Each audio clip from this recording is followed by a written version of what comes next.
Question number 2 को समझते हैं। क्वेश्चन नंबर 2 भी बहुत ही इजी है। यहाँ पर देखो आप कंबाइंड फिगर है, लेकिन यहाँ पर कंबाइंड फिगर अलग तरीके से है, जो पहला क्वेश्चन था उससे बिल्कुल अलग। तो अब हम यहाँ पर क्वेश्चन को पढ़ेंगे तो आपके ये समझ में आ जाएगा ये फिगर किस तरह से है, ठीक है ना। A vessel is in the form of a hollow hemisphere mounted by a hollow cylinder. The diameter of the hemisphere is 14 centimeter and the total height of the vessel is 13 centimeter. Find the inner surface area of the vessel. बहुत simple है। देखो इसने बोला है कि एक बर्तन है हमारे सामने, जो आपके सामने यहाँ पर दे रखा है, एक बर्तन है, ठीक है ना। वो क्या है, होलो हेमिस्फीयर पर माउंटेड है, ठीक है ना। जो सिलेंड्रिकल में है, ठीक है ना। सिलेंडर आप जानते हैं बेलन आकार का है, जो कि खाली है, वो खाली हेमिस्फीयर टाइप के बर्तन पर रखा हुआ है। तो हमने क्या किया, इस सिलेंडर को हेमिस्फीयर के ऊपर रख दिया, ठीक है। तो ये इस तरह से फिगर बन चुकी है। तो अब इसने बोला है कि इसका जो डायमीटर है वो 14 सेंटीमीटर है। तो ये जो पूरा डी जो बैठेगा हमारा, वो यहाँ पर भी और यहाँ पर भी कितना बैठेगा, 14 सेंटीमीटर। अब आगे हम बढ़ते हैं। टोटल हाइट इसने दे रखी है, पूरे बर्तन की हाइट दे रखी है 13 सेंटीमीटर। तो पूरी हाइट है यहाँ से लेकर यहाँ तक की, ऊपर से लेकर नीचे तक की पूरी, ठीक है। तो इसकी हाइट दे रखी है। अब इनर सरफेस एरिया पूछ रहा है बर्तन का, मतलब अंदर का इनर सरफेस एरिया। तो देखो कितना सिंपल है, हमें किस तरह से इस क्वेश्चन को करना है। देखो हमें सबसे पहले ये पढ़ना है कि हम इसे लिखेंगे कैसे, शुरुआत कैसे करेंगे इसकी। तो शुरुआत में हमें क्या करना है, इसका रेडियस, डायमीटर, लेंथ ये सब निकाल कर रखनी है। तो हमें निकालना है डायमीटर, क्योंकि डायमीटर सेम है इसलिए हम डी रखेंगे यहाँ पर 14 सेंटीमीटर। तो 14 सेंटीमीटर हो गया जी हमारा। आर हम कैसे बनाएंगे, 14/2। तो आर हमारा बन जाएगा यहाँ पर 7 सेंटीमीटर, सिंपल, ठीक है। सिलेंडर का भी यही है और हेमिस्फीयर का भी, तो हमें डाउट नहीं होना चाहिए, ठीक है। पाई की जो वैल्यू हम यहाँ पर रखने वाले हैं वो रखने वाले हैं 22/7, ठीक है। तो हमने ये चीज़ तो निकाल ली। अब हम निकालेंगे लेंथ। तो लेंथ में आपको बता दूं, लेंथ जो है हमारी, देखो सिलेंडर की जो लेंथ है हमारी वो 13 सेंटीमीटर थोड़ी है भाई, रेडियस भी तो कटेगी यहाँ से। ये जो हमारी 7 सेंटीमीटर रेडियस बनी है, जो गोल आकार का बर्तन है, इसमें हाइट थोड़ी होती है। तो हेमिस्फीयर में हाइट तो होती नहीं है, तो हम क्या करेंगे, इसको माइनस कर देंगे। 13 में से 7 को माइनस कर देंगे। तो यहाँ पर हम लिखेंगे 13 - 7। तो यहाँ पर हमारा बच जाएगा जी 6 सेंटीमीटर। तो हमारी हाइट कितनी हुई इसकी सिलेंडर की, 6 सेंटीमीटर हुई। सिंपल, सारी चीज़ें हम लिख चुके हैं। तो ये चीज़ें हमें गिवन थी, लेकिन रेडियस हमने बना ली, पाई की वैल्यू हमने रख ली, लेंथ हमने निकाली। तो गिवन चीज़ से हमने ये सब कुछ निकाल लिया। अब हम देखो क्वेश्चन को आगे पढ़ते हैं कि अगला स्टेप क्या होगा।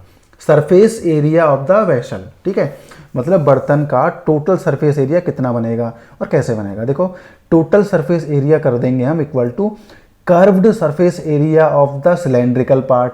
मतलब ये जो ऊपर का जो पार्ट है सिलेंडर का, इसका कर्व सरफेस एरिया निकालेंगे, मतलब वक्र पृष्ठीय क्षेत्रफल, ठीक है।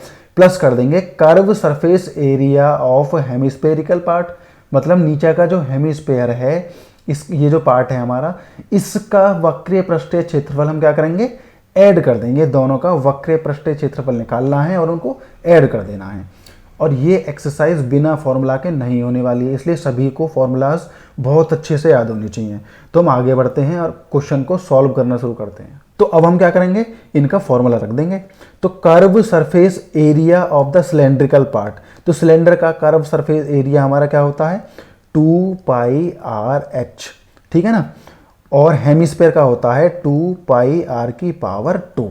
सिंपल, सेंटीमीटर में हमारी यूनिट है, तो सेंटीमीटर की पावर 2 हम पहले से ही रख देंगे। देखो यहाँ पर क्या है, 2π हमारा सेम है, मतलब दोनों में कॉमन है, और r भी हमारा दोनों में कॉमन है, क्योंकि 7 रेडियस ही है दोनों की, सिलेंडर की भी और हेमिस्फीयर की भी। तो हम क्या करेंगे, 2πr को हम ले लेंगे कॉमन, ताकि क्वेश्चन हमारा आसान हो जाए।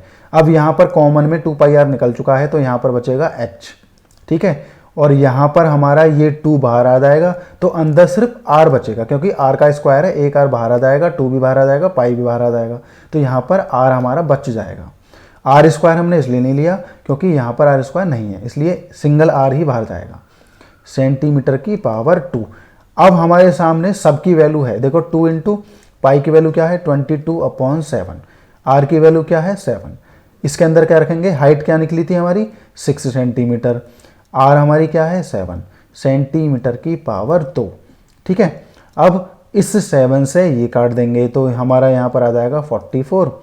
अब यहाँ पर इनटू ही रहेगा, इन दोनों को जब हम ऐड करेंगे तो इन दोनों का ऐड कितना आ जाएगा हमारा 13 सेंटीमीटर आ जाएगा, सेंटीमीटर की पावर 2 हमारा सेम चलता रहेगा।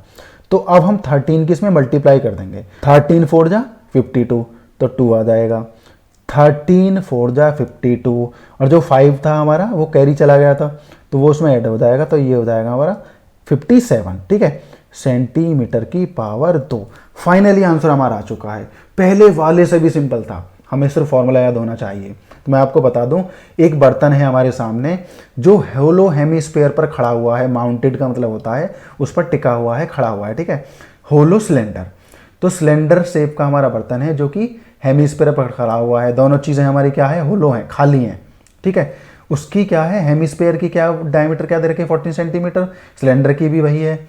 तो टोटल वेसल, टोटल जो बर्तन हमारा बना है, टोटल जो सॉलिड शेप हमारी बनी है, टोटल जो हमारी शेप बनी है, ये पूरा बर्तन जो बना है उसकी हाइट हमारी 13 सेंटीमीटर है। तो हमें इनर सरफेस एरिया निकालना था, तो हमने क्या किया, डायमीटर को रख दिया, उससे रेडियस को बना लिया। तो पाई की वैल्यू क्या आएगी हमारी 22/7, क्योंकि इसमें पहले से ही शर्तें दे रखी है कि 22/7 ही लिखनी है। ठीक है, एल क्या है हमारी 13 में से 7 को माइनस कर देंगे, 6 सेंटीमीटर आएगी, क्योंकि हेमी स्फीयर की हाइट से हमें कोई मतलब नहीं है, सिलेंडर की हाइट से मतलब है। हेमी स्फीयर में हाइट होती नहीं है, ये रेडियस से नापा जाएगा। ठीक है ना, क्लियर।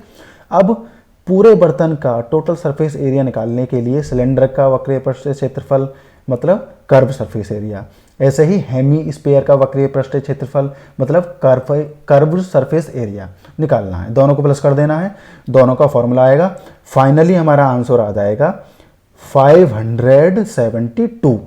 ठीक है ना, ये हमारा फाइनल आंसर हो जाएगा। हमने इसको भी हाईलाइट कर दिया। अब हम चलते हैं क्वेश्चन नंबर 3 की तरफ। तो ये क्वेश्चन हमारा इतना ही था।